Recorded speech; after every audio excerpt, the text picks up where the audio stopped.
ang mga pinakamainit na balita ngayong tanghali. 100 bahay nasunog sa Maynila. Pananagutan ng dating PNP chief na si Rodolfo Azurin sa 6.7 bilyong pisong drug bust noong 2022 iniimbestigahan.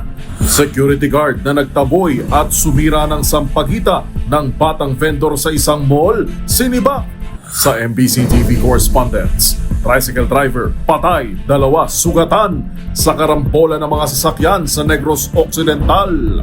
Sa MBC TV Sports, Pilipinas, tinalo ang Turkmenistan sa AFC Women's Futsal Asian Cup qualifiers.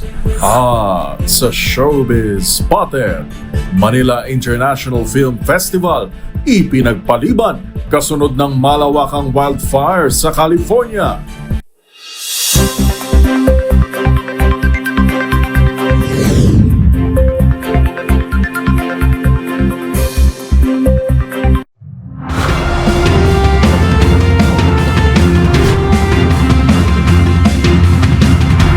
Bawat balita, makabuluhan. Bawat kwento, makapangyarihan. Boses ng Pilipino para sa Pilipino. Live mula sa MBC TV Studio. MBC TV Network News.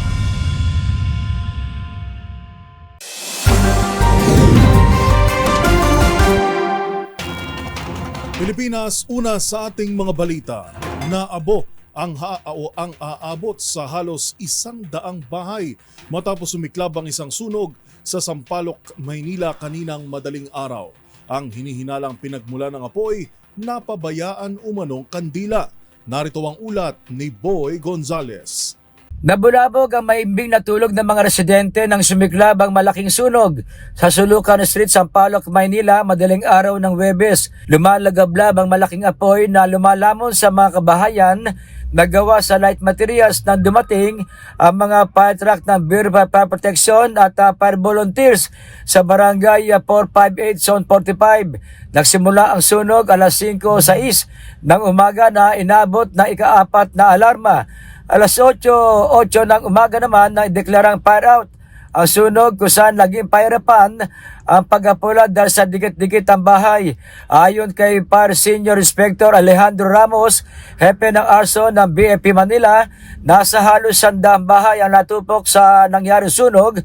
Nasa 300 pamilya naman, nakatumbas ng halos 1,000 individual ang apektado ng sunog. Sinabi pa ni Ramos na isang babae ang dinala sa ospital matapos ang masugatan ng tumalon sa ikalawang palapag ng kanilang bahay. Dagdag pa ng BFP, iniimbestiga na nila ang ulat na nagsimula ang sunog sa isang bahay na naiwan ng nakasinding kandila dahil sa walang kuryente. Hindi pa naman matukoy kung magkano ang halaga ng mga ari-arian ang natupok na habang ang mga residente naman nanatili pa rin sa gilid ng kalsada. Para sa MBC TV Network News, ito si Boy Gonzales, una sa Pilipinas, una sa Pilipino.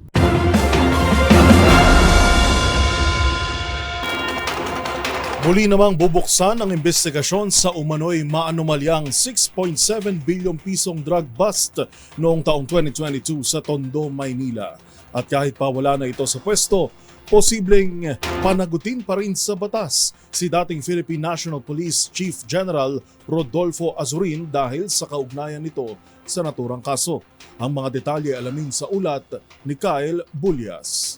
Kasamang iimbestigahan si dating PNP Chief Rodolfo Azurin Jr. kaugnay ng maanomalyang drug haul sa Tondo, Manila noong Oktubre taong 2022. Ayon kay DILG Secretary John Vic Remulla, si Azurin mismo ang nagbigay ng go signal sa ginawang bypass operation laban sa dating tauhan ng PNP Drug Enforcement Group na si Police Master Sergeant Rodolfo Mayo. So from sergeant to lieutenant to major to colonel to general to chief PNP, lahat magkakasama sa conspiracy. Sa buwatan talaga to, Lakay. So dito, Secretary Remulla, sir, pati ba si former PNP Chief Azurin iimbestigahan din? Pati siya, investigahan rin. Kasi may direct testimony and text exchange between Wilkins Villanueva and General Azurin informing him na kailangan ayusin mo to. Ang solusyon nila, ay gumawa pa ng isang fake na buy bus doon sa Quiapo Bridge. Ayun na naging dulo yun. Pero dahil retirado na si Azurin, hindi na niya ito masasampahan ng kasong administratibo, pero wala pa rin naman ng lusot sa kasong kriminal ang dating hepe sakaling mapatunayan ang pagkakasangkot nito sa maanomalyang operasyon. Samantala, una nang dumepensa ang PNP sa tinukay ni Remulla na grand conspiracy sa mga nasa posisyon upang pagtakpan ang mga kinasasangkot ng krimen ng kanilang kahanay. Sinabi ng PNP na handa silang makipagtulungan sa investigasyon upang mapanagot sa batas ang mga sangkot na pulis. Matatanda ang 30 kapulisan kabilang ang 2 general na sangkot sa drug haul na aabot sa 6.7 billion pesos na halaga ng shabu ang pinaaresto ngayon. Dahil ito sa iba't ibang violation tulad ng pagtatanim ng ebidensya, sadyang pag-antala sa pagsasampa ng kaso, paglihis ng mga ebidensya, paglabag sa Comprehensive Dangerous Drugs Act of 2002 at iba pa. Sa ngayon, 22 sa mga nasa serbisyo pang kapulisan ang nasa restrictive custody na ng PNP habang nakabuo na sila ng task force para hulihin ang nalalabing iba pa. Para sa MBC TV Network News, ito si Kyle Bulias ng DZRH, una sa Pilipinas, una sa Pilipino. Nagpasalamat naman ang Philippine National Police o PNP sa paglilinaw na ginawa ni Interior Secretary John Vic Remulla hinggil sa umano'y grand conspiracy sa loob ng kanilang hanay.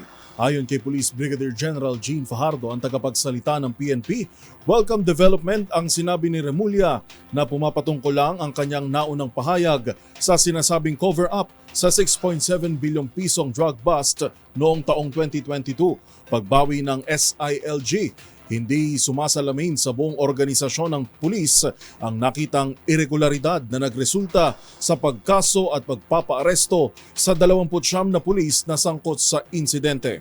Nauna nang iginiit ng PNP ang zero tolerance policy nito at ang pagpapahusay sa internal cleansing sa pamamagitan ng pagtatatag sa Integrity Monitoring and Enforcement Group o IMEG at Internal Affairs Service o IAS.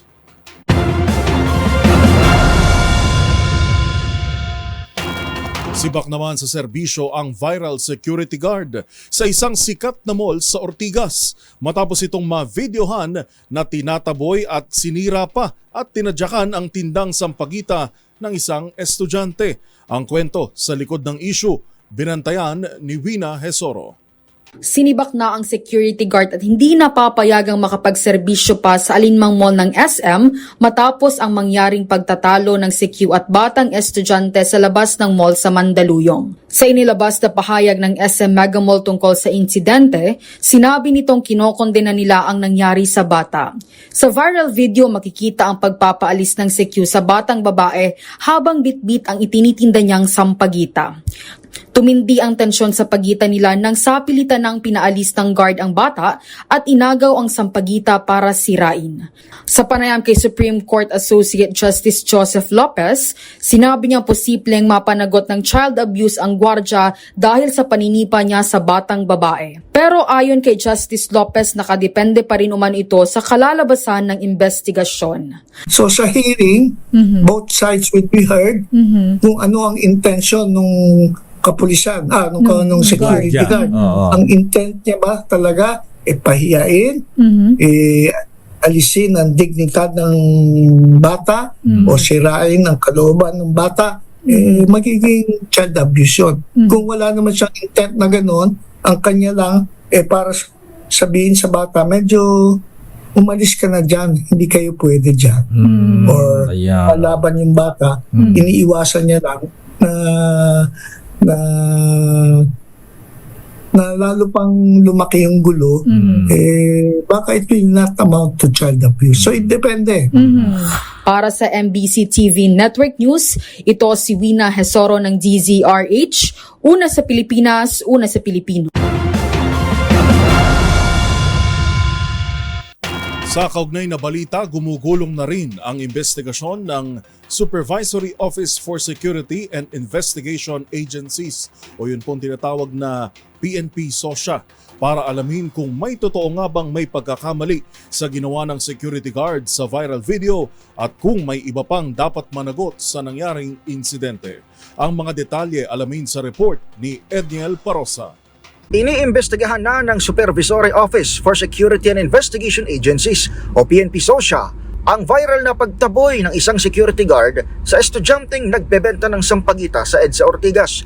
Ayon kay Police Lieutenant Colonel Yudisan Gulciano, tagapagsalita ng PNP Civil Security Group, gumulong na ang motopropyo investigation sa pangyayaring ikinalungkot din ng pamunuan ng SM Mega Mall. Sinibak na ng mall ang naturang CQ habang nagsasagawa sila ng sariling review sa insidente. Pero sabi ni Gulciano sa DZRH, maaaring masuspende ang gwardya o ma-revoke ang kanyang lisensya sakaling mapatunayang may irregularidad sa hakbang.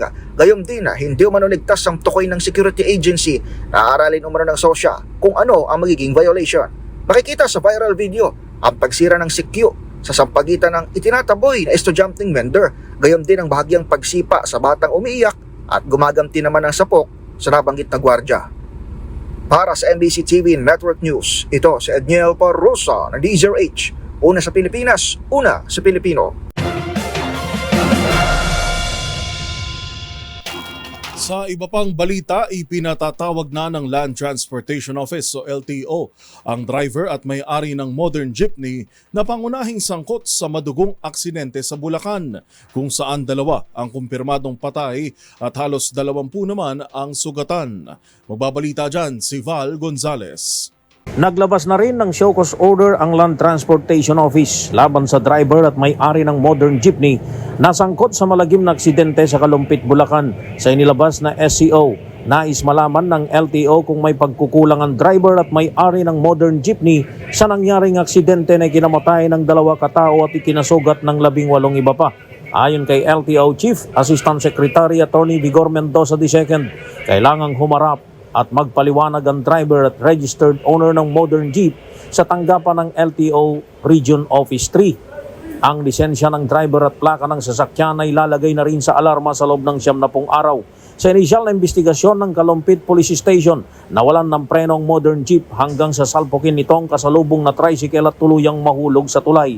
Kahapon ay una na ring inihayag ni LTFRB Chairman Chopilo Guadis III na nakatakda na silang maglabas ng preventive suspension para pansamantalang ipatigil ang operasyon ng nabanggit na jeepney. Para sa MBC TV Network News, ako si Val Gonzales, DZRH, una sa Pilipinas, una sa Pilipino.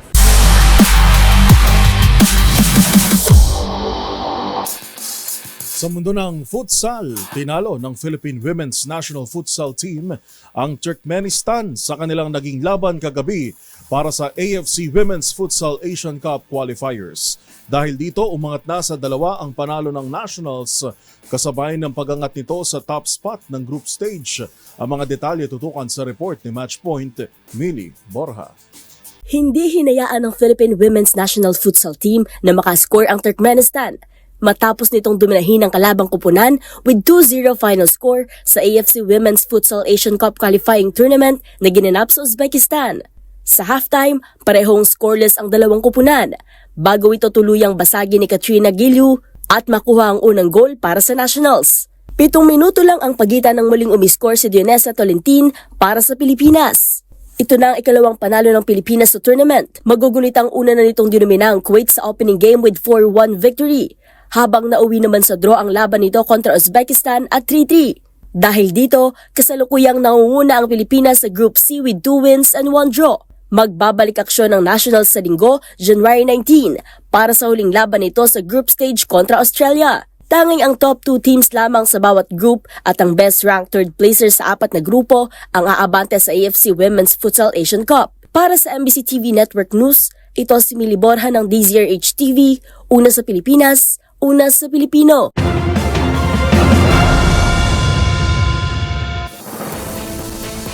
Narito pa mga balitang dapat ninyong abangan. Mga paghahanda sa OGP Asia and the Pacific Regional Meeting 2025 silipin. Sa MBC TV Global, ceasefire sa pagitan ng Israel at Hamas sa Gaza na isapinal na. Mga hostage ng digmaan, makababalik pa nga ba sa kanilang mga pamilya? Sa Showbiz Spotted, Rufa May Quinto, inaming nakatanggap ng 1 milyong pisong tulong mula kay Willie Revillame. At sa Hoy Bawal Yan, pamamalimos, pwede nga bang parusahan sa ilalim ng batas? Yan at iba pa sa pagbabalik ng MBC TV Network News.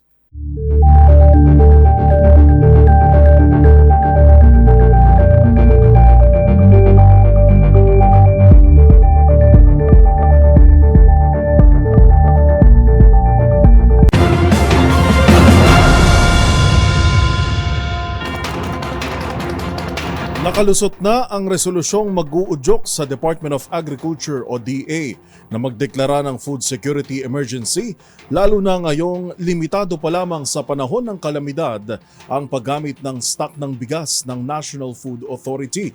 Nagbabalik si Edniel Parosa. Inaprubahan na ng National Price Coordinating Council ang resolusyong mag-uudyok sa Department of Agriculture na magdeklara ng food security emergency, partikular na sa produktong bigas. Ayon kay Trade Secretary Maria Cristina Roque, siya ring chairman ng NPCC, kailangan ng deklarasyon para maglabas ng buffer stock ang National Food Authority bago gunitang batay sa Rice Tarification Law. Mag-imbak lamang ng bigas ang mandato ng NFA para sa mga kalamidad. Winelcome naman ni DA Secretary Francisco Chu Laurel ang hakbang na NPCC, lalo't balak niyang ibenta ang NFA rice ng 38 pesos sa mga lokal na pamahalaan sa Metro Manila. Maliban sa LGUs, sinabi ni Laurel sa ambush interview sa Pasig City na target din itong ibenta sa mga pulis at mga sundalo. Ang target natin ibenta sa before, assuming ma-approve yan ng January, February, we will sell it at 36 to the LGU, to other GOCCs, AFP, PNP, so may benta nila yan at 38. Pero by March, ang balak namin ibenta yan at 33 para maibenta yan ng LGU na participate, GOCCs and other government organizations like AFP, PNP. Ginawa ni Laurel at Roque ang pahayag matapos ang inspeksyon sa Pasig Mega Market kung saan tinawag nilang reasonable ang presyo ng mga bilihin. Para sa MBC TV Network News, ito si Edniel Parosa ng DZRH. Una sa Pilipinas, una sa Pilipino. Naniniwala naman si Senator Sherwin Gatchalian na mas magiging matagumpay ang kampanya para tuluyang ipasara ang Philippine Offshore Gaming Operators o yung pong mga POGO kung ibababa hanggang sa mga local government units ang approach ng gobyerno. Marami raw kasi sa mga nagpulasang POGO ngayon ay nagtatago sa likod ng ibang mga negosyo. Magbabalita si Raymond Dadpaas. Malaki ang papel na gagampanan ng mga local government units o LGUs upang lalo pang madiinaan ang kampanya laban sa operasyon ng Philippine Offshore Gaming Operators o POGO sa bansa. Ito ang paniniwala ni Senador Sherwin Gatchalian ng Senate Committee on Ways and Means kasunod ng raid na isinagawa ng mga otoridad sa isang mini POGO operation sa Barangay Lalaan 2, Silang, Cavite. Sinabi ni Gatchalian na muli itong patunay na tuloy ang mga illegal na POGO operation sa bansa at dito dapat kumilos ang mga lokal na pamahalaan simula pa lang sa barangay. Pinapurihan nito ang iba't ibang mga law enforcement agencies sa kanilang nagpapatuloy na kampanya upang masawata ang mga POGO sa bansa. Para sa mambabatas, kailangan ng mas mabigat na parusa, paigtingin ang monitoring sa mga dayuhang manggagawa at ganoon din ang kanilang mga negosyo. Mahalaga din ang pagtutulungan ng iba't ibang ahensya ng pamahalaan o ang tinatawag na whole of government approach dahil simula noong December 31, 2024 na siyang deadline sa ipinalabas na kautusan ni Pangulong Bongbong Marcos sa ilalim ng Executive Order 74 para tapusin ang POGO operation sa bansa ay naghiwa-hiwalay na ang mga POGO operators kasama ang kanilang mga manggagawa. Ang iba ay nagtungo sa mga probinsya, ang iba ay nagpapanggap ng mga BPO o Business Process Outsourcing. Habang ang iba naman ay nag-ooperate ng mga mini POGO o scam farm sa mga condominium units, subdivision o resorts gaya ng pinakauling natuklasan sa Silang, Cavite. 29 na mga Chinese at Myanmar nationals ang naresto sa scam farm sa Silang, Cavite sa pagtutulungan ng Cavite PNP, ang Presidential Anti-Organized Crime Commission at Bureau of Immigration. Para sa MBC TV Network News, ito si Raymond Dadpaas ng DZRH, una sa Pilipinas, una sa Pilipino.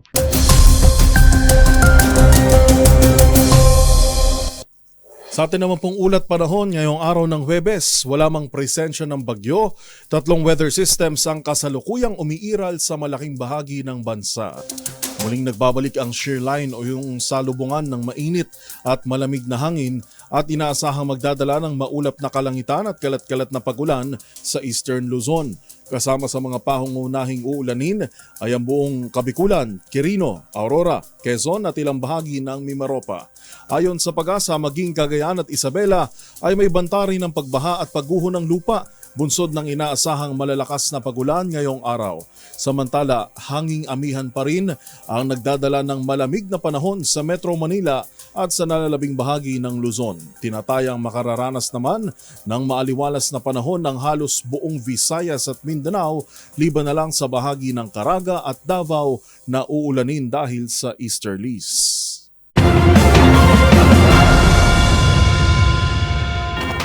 Dapat umanong isailalim ang National Grid Corporation of the Philippines o NGCP sa National Threat Assessment. Paniwala ng isang kongresista, taliwas sa layunin ng constitutional safeguards ang pagtatalaga ng ahensya sa ilang Chinese nationals sa mga pinakamahalagang posisyon dito. Ang balitang yan binantayan ni Milky Regunan. Ikinababahala ng ilang mambabatas ang posibleng pagmamaniobra ng dayuhan sa National Grid Corporation of the Philippines o NGCP dahil mayroon umano itong mga opisyal na Chinese nationals. Ito ang pangamba ni Batangas Representative Jervil Luistro sa gananap na hearing ng House Committee on Legislative Franchises. Kwenesyon ni Luistro kung sinusunod nga ba ng NGCP ang probisyon ng saligang batas na dapat 60% pagmamayari ng mga Pilipino at tayong mga Pilipino lamang ang maaring maitalaga sa executive position at pamamahala ng kumpanya. Sa datos ni Luistro, mga Chinese ang nasa mahalagang posisyon gaya ng Chairman of the Board, pati na rin ang Nari Group Corporation, isang Chinese IT infrastructure provider na may partisipasyon sa operasyon ng NGCP. Ang NGCP na namamahala sa power transmission grid ng bansa ay 40% na pagmamayari ng State Grid Corporation of China, habang ang natitirang 60% ay pagmamayari naman ni na Henry C. Jr.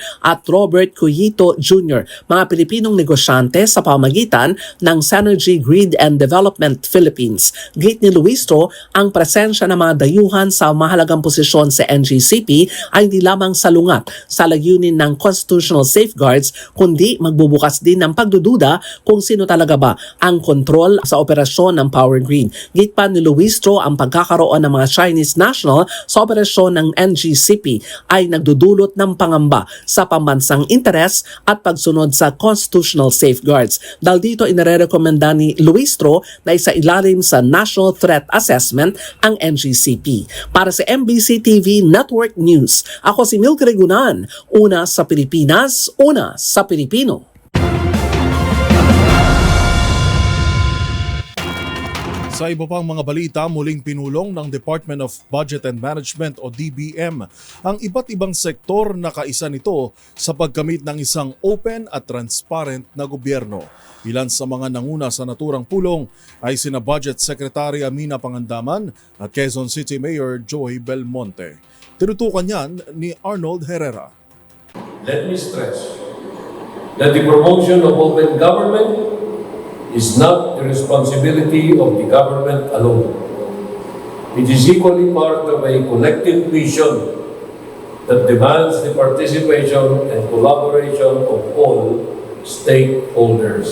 Sa pangunguna ng Department of Budget and Management, nagsama-samang ilan sa mga malalaking pangalan mula sa pamahalaan at civil society sectors para ikampanya ang halaga ng isang open government para sa nalalapit na pag-host ng Pilipinas sa Asia and the Pacific Regional Meeting 2025. Paspasa na ang paghahanda ng DBM sa pangunguna ni Budget Secretary at PHOGP Co-Chairperson Amina Pangandaman upang gawing makabuluhan at tiyaking maraming mapupulot at may babahagi na inisyatiba ang Pilipinas sa makasaysayang 3-day summit.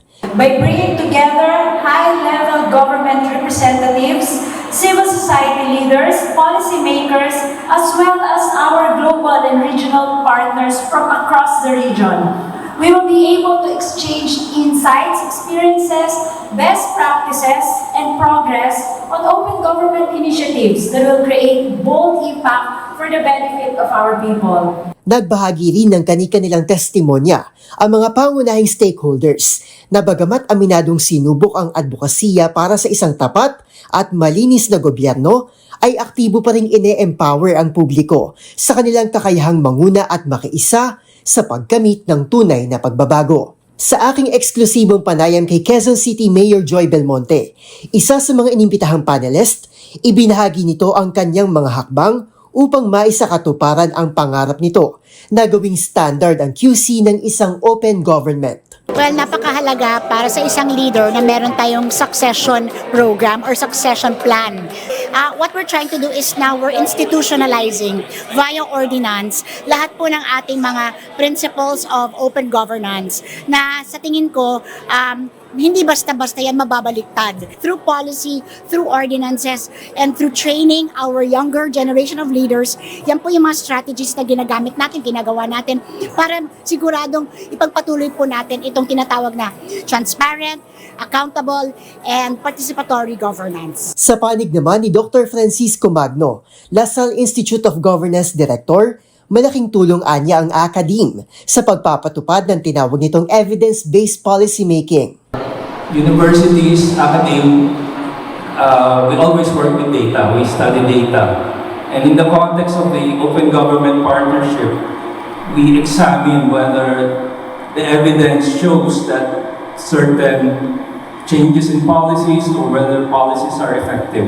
Isa ang Pilipinas sa founding members ng Open Government Partnership at patuloy na nagtataguyod ng isang transparent na pamamahala mula pa noong 2011. Ang misyong ito ay kaakibat din ng layunin sa ilalim ng Philippine Development Plan hanggang sa taong 2028. Gaganapin naman ang Asia and the Pacific Regional Meeting sa darating na Pebrero. Para sa MBC TV Network News, ito si Arnold Herrera ng DZRH TV. Una sa Pilipinas, una sa Pilipino. Nagkasundo na ang Israel at ang militanteng grupo na Hamas na magkaroon ng ceasefire deal o tigil putukan sa Gaza Strip. Yan matapos ang naging mahabang negosasyon sa pagitan ng Estados Unidos at Arabian mediators para pahupain ang gera matapos ang mahigit 15 buwang digmaan. Yan at iba pang mga napapanahong balita mula sa iba't ibang panig ng mundo sa Global Headlines Report ni James Galange. Balita mula sa Israel, nagkasundo ng Israel at ang militanteng grupo na Hamas na magpatupad ng 6 na buwang tigil putukan sa Gaza Strip, Palestine matapos ang mahigit 15 buwang digmaan. Kabilang rin sa naturang ceasefire deal ay ang pagpapalaya sa mga hostage ng magkabilang kampo at pag-atras ng mga sundalo sa Gaza upang makalikas sa mga natitirpang individual sa lugar. Ayon kay United States President Joe Biden, layo nito na muling makasama ng mga naging bihag ang kanilang mga pamilya matapos ang higit 15 buwang pagkakadakip sa kanila. Gayon din ang namumurong problema ng kagutuman sa Gaza. Sa iba pang balita, nakatakda namang ihinto ng isang social media giant na TikTok ang kanilang operasyon sa Estados Unidos ngayong linggo. Yan ay matapos lagdaan noong Abril ng nakaraang taon ang batas na nagbabawal sa mga bagong user na i-download ang app kung hindi mabebenta ng Chinese parent company na ByteDance ang platform. Dati nang naging kontrobersyal ang isyong ito dahil sa mga alalahanin hinggil sa posibleng pagkolekta ng impormasyon ng mga user at mga operasyon ng impluwensya ng China na nagre-resulta sa mga restriksyon at pagbabawal sa Estados Unidos. At yan naman nakalap nating balita mula sa iba't ibang panig ng mundo. Para sa MBC TV Network News, ito si James Galange ng DZRH TV, una sa Pilipinas, una sa Pilipino.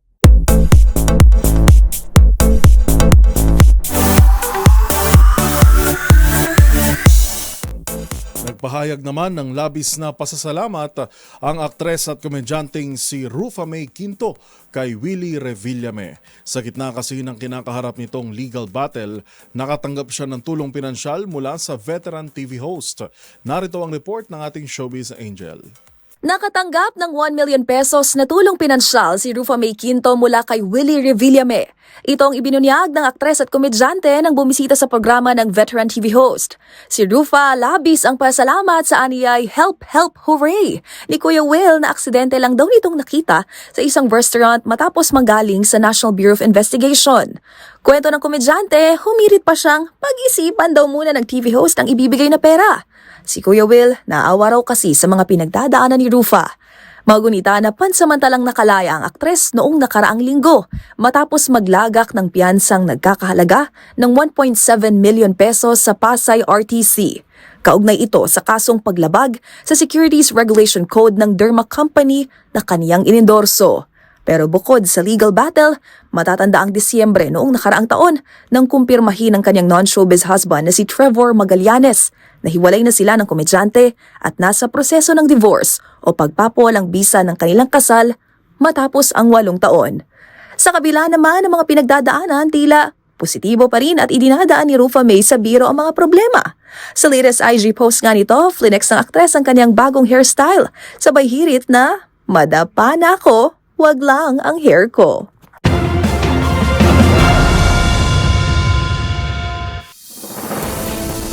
Narito pa mga balitang dapat ninyong abangan. Birthday boy nag-celebrate sa loob ng kulungan matapos maaresto sa Davao City. Sa MBC TV Sports, Carl Tamayo nagpakitang gilas sa Korean Basketball League at sa Showbiz Spotted Manila International Film Festival sa California. Bakit nga ba ipinagpaliban? Yan at iba pa sa pagbabalik ng MBC TV Network News.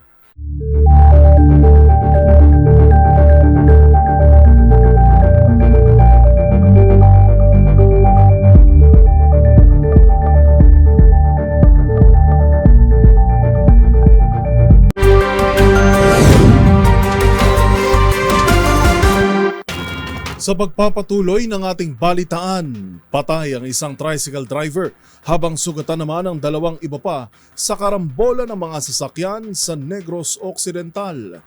Yan at iba pang rumarapidong balita mula sa probinsya, hatid ng iba't ibang istasyon sa ilalim ng MBC Media Group.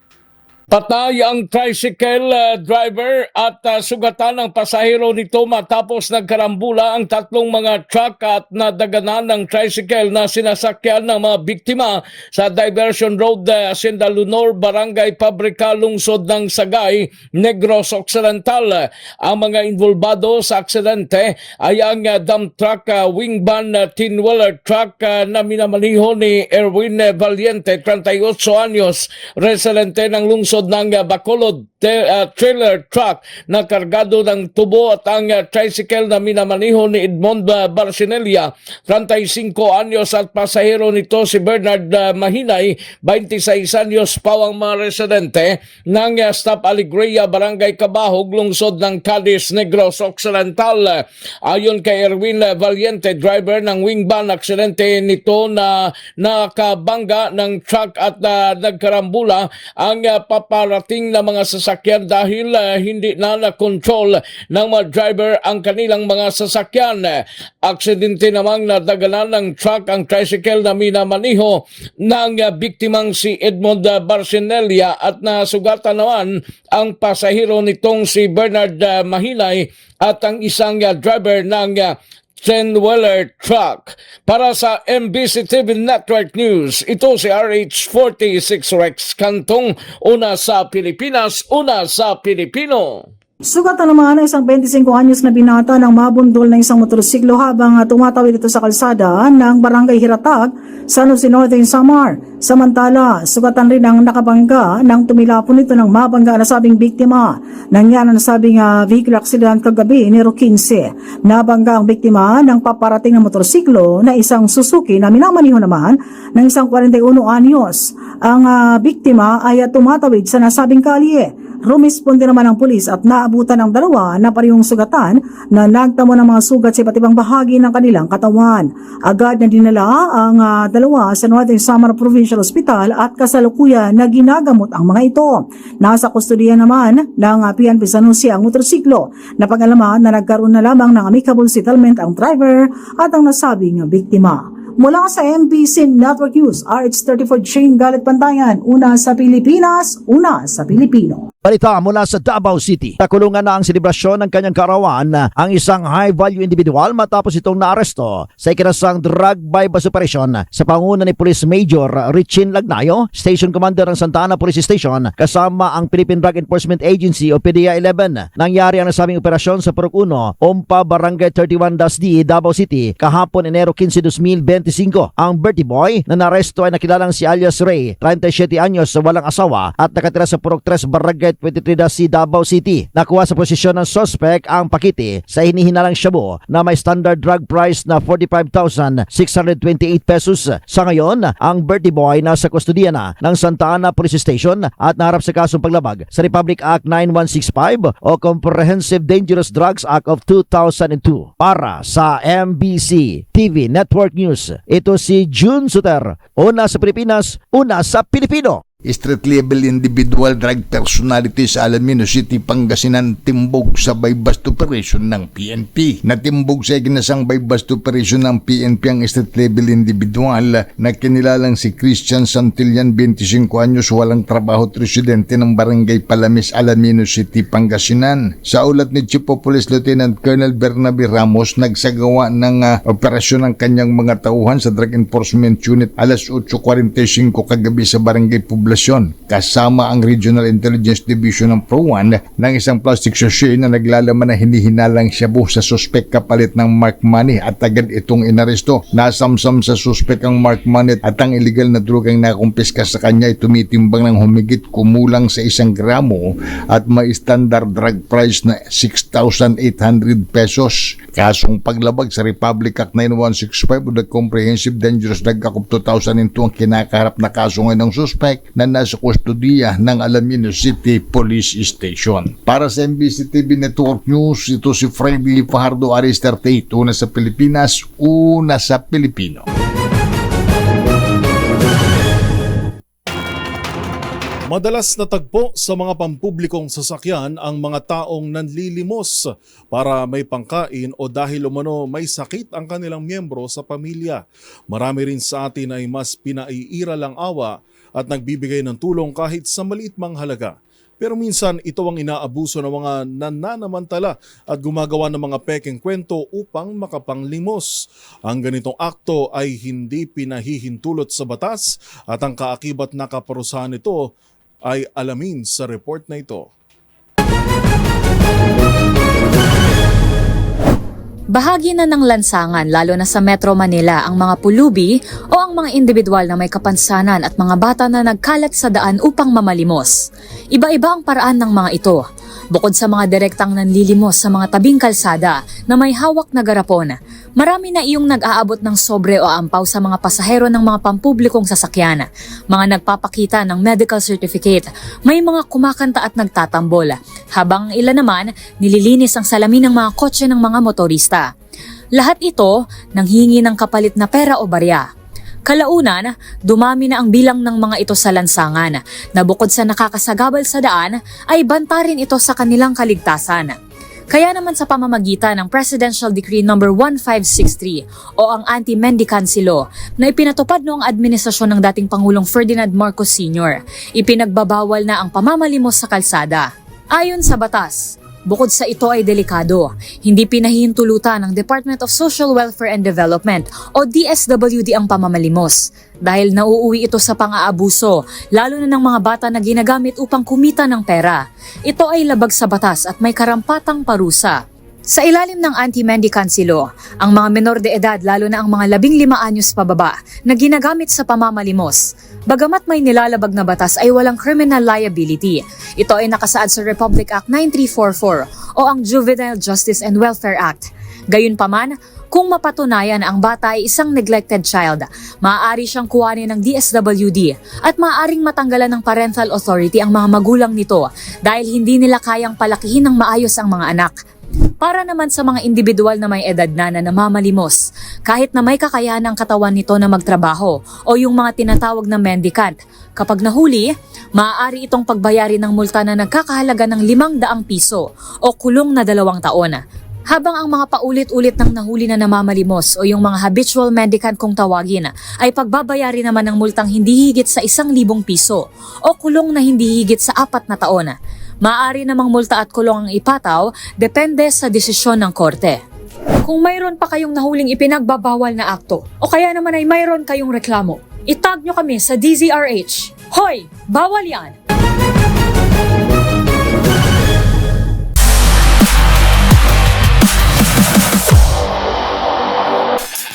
Sa mundo naman ng basketball, hinirang bilang Round 3 MVP si Gilas Pilipinas forward Carl Tamayo dahil sa magandang performance nito sa Korean Basketball League.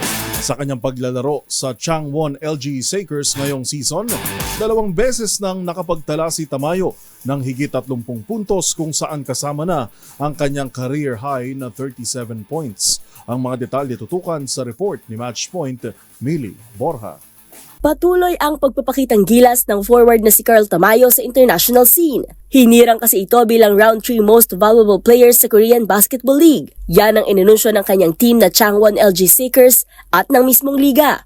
Maganda ang ipinakitang performance ni Tamayo sa kasalukuyang 2024-2025 season. Nakapagtala ito ng back-to-back 30-point games, kabilang na ang career high 37 points nito kontra Seoul Samsung Thunders. Nakapuntos din ito ng 31 markers sa kanilang laro laban sa anyang Jung Kwanjang Red Boosters at naging malaki rin ang role ni Tamayo sa pagkapanalo ng kanilang team kontra Suwon KT Sonic Boom kung saan naglalaro ang kapwa Pinoy player nito na si JD Kagulangan. Kasalukuyang nasa comfortable spot ang Changwon LG Sakers with 16-13 win-loss record. At siya ng mga latest updates sa mundo ng sports. Para sa MBC TV Network News, ito si Mili Borja ng DZRH TV, una sa Pilipinas, una sa Pilipino.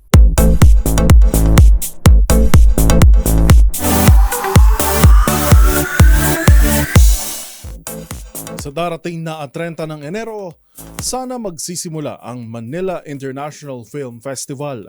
Ngunit dahil sa malawakang wildfire sa Los Angeles, California, nagpasya ang pamunuan ng MIFF na ipagpaliban muna ito. Narito ang report ng ating Showbiz Angel. Postponed ang second edition ng Manila International Film Festival. Itong inanunsyo ng pamunuan ng MIFF kasunod ng malawakang wildfire sa Los Angeles, California. Sa ngayon ay wala pang petsa kung kailan matutuloy ang naturang Film Fest na orihinal na nakaschedule mula January 30 hanggang February 2, 2025. Kaugnay niyan, nagpaabot ng pakikiramay ang chairman at co-founder ng MIFF na si Omen Ortiz sa lahat ng biktima ng wildfire, partikular na sa Filipino community abroad. Hiling din ito ang patuloy na suporta sa mga ilunsad na fire relief efforts doon. Plano rin anya ng pamunuan ng Film Fest na bigyang pagkilala ang frontline workers at volunteers oras na matuloy ang MIFF. Maliban sa mga pelikulang kalahok sa 50th MMFF gaya ng Green Bones and The Breadwinner Is, The Kingdom at Espantajo, kabilang din sa mga ipapalabas sa Manila International Film Festival ang Hello, Love Again. Para sa MBC TV Network News, ito po ang Showbiz Angel ng DZRH TV, una sa Pilipinas, una sa Pilipino.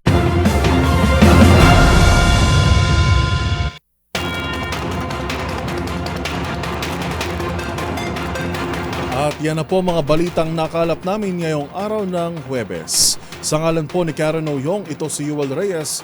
Magkita-kita tayo muli bukas araw na ng Biyernes para sa mga balitang makabuluhan, mga kwentong makapangyarihan. Hatid pa rin ang boses ng Pilipino para sa Pilipino. Ito ang MBC TV Network News. Una sa Pilipinas, una sa Pilipino.